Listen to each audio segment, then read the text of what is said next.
تھر تھراتا ہے جہان چار سو و رنگ و بو،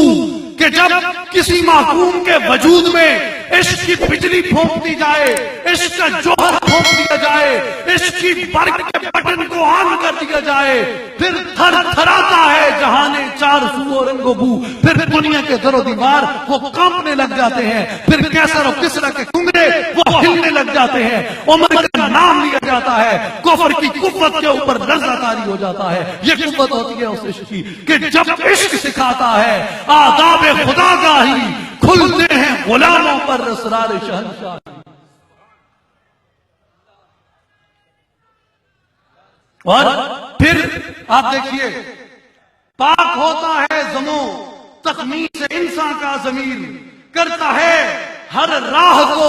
روشن چراغ آرزو، پھر وہ جہاں سے بھی گزرتا ہے اس کے قدموں کی برکت سے، اس کی ہدایت کی برکت سے، اس کے نظام کی برکت سے ذروں کے اندر سے بھی چراغ پھوٹنے شروع ہو جاتے ہیں، اس کی خاک پا سے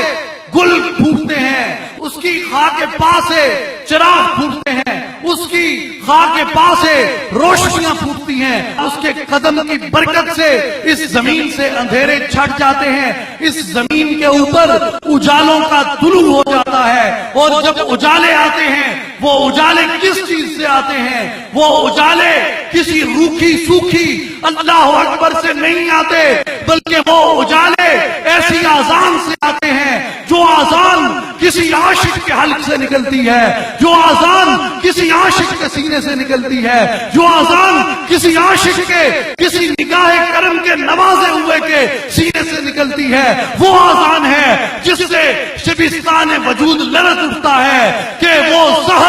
جس سے لرزتا ہے شبستان وجود ہوتی ہے بندہ مومن کی اذان سے پیدا۔